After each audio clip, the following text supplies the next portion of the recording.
നമസ്കാരം. മുഖ്യമന്ത്രി പിണറായി വിജയൻ എല്ലാ കൊള്ളയുടെയും ആണിക്കല്ലാണെന്ന് ഒരിക്കൽ കൂടി തെളിയിക്കപ്പെട്ടിരിക്കുകയാണ്. അതുകൊണ്ടുകൂടിയാണ് മോദി എത്തിയപ്പോൾ എല്ലാ രാഷ്ട്രീയ വൈര്യവും മറന്ന് മോദിയെ സ്വീകരിക്കാൻ എത്തിയത്. അല്ലെങ്കിൽ BJP ഇതര മുഖ്യമന്ത്രിമാർ പൊതുവെ എത്താറില്ല. അങ്ങനെ കൊൽക്കത്തയ്ക്ക് പോകേണ്ടിയിരുന്ന പിണറായി വിജയനാണ് ഗവർണർ ആരിഫ് മുഹമ്മദ് ഖാനെയും തള്ളിമാറ്റി പ്രധാനമന്ത്രി മോദിക്ക് മുമ്പിൽ എത്തിയത്. മാസപ്പടി കേസിൽ മറ്റു ചിലതുകൂടി പുറത്തു വരികയാണ്. ROC റിപ്പോർട്ടിൽ വീണയെ കൊടുക്കുന്ന വിവരങ്ങൾ മാത്രമല്ല, പിണറായിയാണ് മാഫിയ തലവൻ എന്ന് വ്യക്തമാക്കുന്ന രേഖകളുമുണ്ടെന്ന് പിണറായിക്ക് മനസ്സിലായി. അതോടെയാണ് പിണറായി മോദിയെ കണ്ട് കുമ്പിട്ട് നിന്നത്. തിരഞ്ഞെടുപ്പിന് മുൻപ് പുലിവാലൊന്നും പിടിപ്പിച്ചേക്കല്ലേ എന്നായിരുന്നു അഭ്യർത്ഥന. CMRL എക്സോലോജിക് സാമ്പത്തിക ഇടപാടുമായി ബന്ധപ്പെട്ട രജിസ്ട്രാർ ഓഫ് കമ്പനീസ് അതായത് ROC റിപ്പോർട്ടിൽ മുഖ്യമന്ത്രിക്കെതിരെയും ഗുരുതര ആരോപണങ്ങളാണ് ഉള്ളത്. മുഖ്യമന്ത്രി പിണറായി വിജയനെ നേരിട്ട് പ്രതിക്കൂട്ടിൽ നിർത്തുന്നതാണ് ഈ പരാമർശങ്ങൾ അത്രയും. CMRLനെ പരോക്ഷമായി നിയന്ത്രിക്കുന്നത് മുഖ്യമന്ത്രിയാണെന്നാണ് റിപ്പോർട്ടിൽ വ്യക്തമാക്കിയിരിക്കുന്നത്. ഇതാദ്യമായാണ് വിവാദത്തിലേക്ക് മുഖ്യമന്ത്രിയുടെ പേര് നേരിട്ട് കടന്നു വരുന്നത്. എക്സോലോജിക് CMRL ഇടപാടിൽ അടിമുടി ദുരൂഹതയെന്നാണ് റിപ്പോർട്ടിൽ പറയുന്നത്. ഗുരുതര സ്വഭാവമുള്ള ആരോപണങ്ങളാണ് ഈ റിപ്പോർട്ടിലുള്ളത്. ആരോപണവുമായി ബന്ധപ്പെട്ട് വീണയുടെ പേര് നേരത്തെ പലതവണ ഉയർന്നു വന്നിരുന്നുവെങ്കിലും മുഖ്യമന്ത്രിയുടെ പേര് ഇതുവരെ പരാമർശിക്കപ്പെട്ടിരുന്നില്ല. ഇപ്പോൾ മുഖ്യമന്ത്രിയുടെ പേര് റിപ്പോർട്ടിൽ വന്നതോടെ സർക്കാരും CPM-ഉം പ്രതിരോധത്തിലായി. CMRLനെ പരോക്ഷമായി നിയന്ത്രിക്കുന്ന മുഖ്യമന്ത്രിക്ക് സർക്കാർ സ്ഥാപനമായ KSIDCയിൽ നേരിട്ടുള്ള നിയന്ത്രണമുണ്ട്.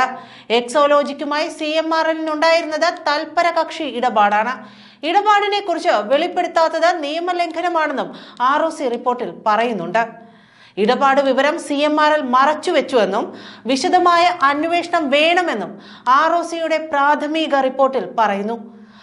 ROC ചില വിവരങ്ങളും വിശദാംശങ്ങളും എക്സോലോജിക്കിനോടും CMRLനോടും തേടിയിരുന്നു. എന്നാൽ അന്ന് വിശദാംശങ്ങൾ ഒന്നും നൽകാൻ എക്സോലോജിക്കിനും വീണ വിജയനും സാധിച്ചിരുന്നില്ല. ആവശ്യപ്പെട്ട വിവരങ്ങൾ നൽകിയില്ലെന്നും ഒളിച്ചു കളിച്ചെന്നും ROC റിപ്പോർട്ടിൽ പറയുന്നുണ്ട്. ROC ആവശ്യപ്പെട്ട രേഖകൾ എക്സോലോജിക് സമർപ്പിച്ചിരുന്നില്ല തന്നെ. കരാറിന്റെ വിശദാംശങ്ങളും ഹാജരാക്കിയിരുന്നില്ല. GST അടച്ചുവെന്ന് മാത്രമാണ് എക്സോലോജിക് മറുപടി നൽകിയത്. ഇടപാട് വിവരം CMRL മറച്ചുവെച്ചെന്നും റിലേറ്റഡ് പാർട്ടിയായ എക്സോലോജിക്കുമായുള്ള ഇടപാട് അറിയിച്ചില്ലെന്നും ROC റിപ്പോർട്ടിൽ പരാമർശിക്കുന്നു.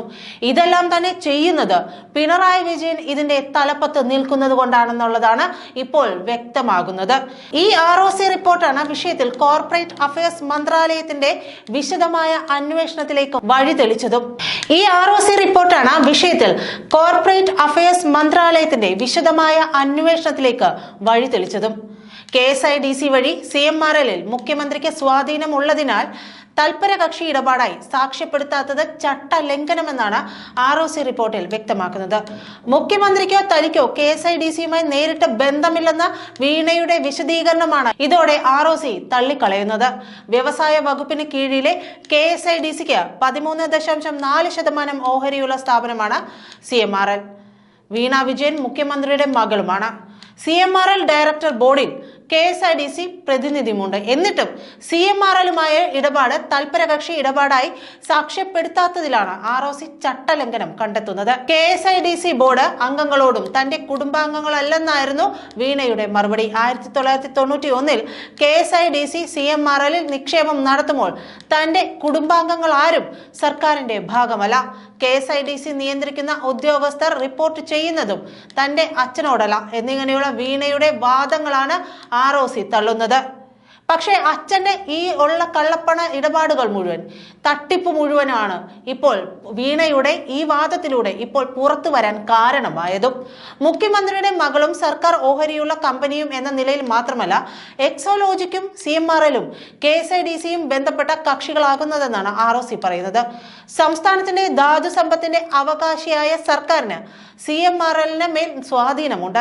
മുഖ്യമന്ത്രിക്ക് KSIDCയിലുള്ള സ്വാധീനവും നിയന്ത്രണവും വഴി CMRLലും പിടിയുണ്ടെന്നാണ് ROC റിപ്പോർട്ട് വ്യക്തമാക്കുന്നത്. ഇതോടെ അച്ഛന്റെയും മകളുടെയും പൂർണ്ണ വിവരം, അതായത് പൂർണ്ണമായ അഴിമതിയുടെ വിവരങ്ങൾ പുറത്തു വരികയാണ്.